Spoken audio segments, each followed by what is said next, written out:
میرے ننھے ننھے اچھے اچھے پیارے پیارے بچوں، السلام علیکم۔ جیسا کہ آپ کو معلوم ہے کہ ہمارا قرآن سلسلہ نمبر 2 قصص الانبیاء چل رہا ہے۔ پیارے بچوں، اللہ تعالیٰ نے ہر دور میں نبی بھیجے تاکہ وہ لوگوں کو سیدھا راستہ دکھائیں۔ ان نبیوں نے ہمیں سچ بولنا، نیکی کرنا اور اللہ کی عبادت سکھائی۔ ان میں سے ایک نبی حضرت ابراہیم علیہ السلام تھے، جنہیں اللہ تعالیٰ نے خلیل اللہ یعنی اپنا دوست بنایا۔ ابراہیم علیہ السلام کی کہانی کا دوسرا حصہ ہم شروع کرتے ہیں۔ یہ کہانی حضرت ابراہیم علیہ السلام اور حضرت اسماعیل علیہ السلام کی ہے، جو قرآن میں بیان کی گئی ہے۔ یہ کہانی قربانی، محبت اور اللہ کی رضا کے لیے سب کچھ نچھاور کرنے کی عظیم مثال ہے۔ حضرت ابراہیم علیہ السلام کو خلیل اللہ یعنی اللہ کا دوست کہا جاتا ہے۔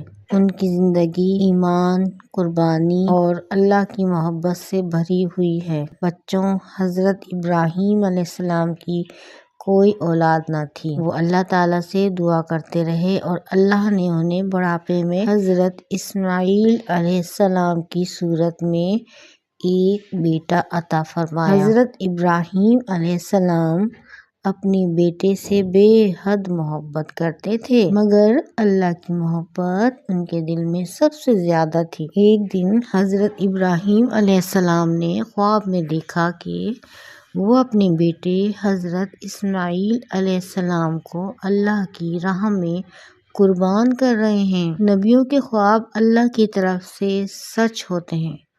وہ سمجھ گئے کہ یہ اللہ کا حکم ہے۔ انہوں نے اپنے بیٹے سے کہا، بیٹا، میں نے خواب میں دیکھا ہے کہ میں تمہیں اللہ کے لیے قربان کر رہا ہوں، تمہاری کیا رائے ہے؟ حضرت اسماعیل علیہ السلام فرما بردار بیٹے تھے۔ انہوں نے کہا، ابا جان، جو حکم اللہ نے دیا ہے آپ وہی کریں، انشاءاللہ آپ مجھے صبر کرنے والا پائیں گے۔ یہ سن کر حضرت ابراہیم علیہ السلام کی آنکھوں میں آنسو آ گئے، مگر وہ اللہ کے حکم پر عمل کرنے کے لیے تیار ہو گئے۔ انہوں نے حضرت اسماعیل علیہ السلام کو پیشانی کے بل لٹا دیا اور چھری چلانے لگے۔ اللہ تعالیٰ نے حضرت جبرائیل علیہ السلام کو بھیجا۔ حضرت اسماعیل علیہ السلام کی جگہ جنت سے ایک دمبا بھیج دیا۔ اللہ تعالیٰ نے فرمایا، اے ابراہیم، تم نے خواب کو سچ کر دکھایا۔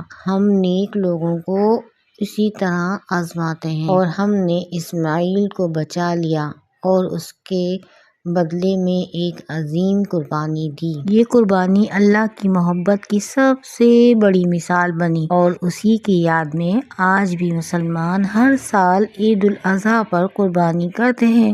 بعد میں اللہ تعالیٰ نے حضرت ابراہیم علیہ السلام اور حضرت اسماعیل علیہ السلام کو حکم دیا کہ وہ کعبہ کی تعمیر کریں۔ دونوں باپ بیٹے نے مل کر خانہ کعبہ کی بنیاد رکھی اور اللہ سے دعا کی، اے ہمارے رب، ہماری خدمت قبول فرما، بے شک تو سننے والا اور جاننے والا ہے۔ یہ خانہ کعبہ آج بھی دنیا بھر کے مسلمانوں کے لیے سب سے مقدس جگہ ہے۔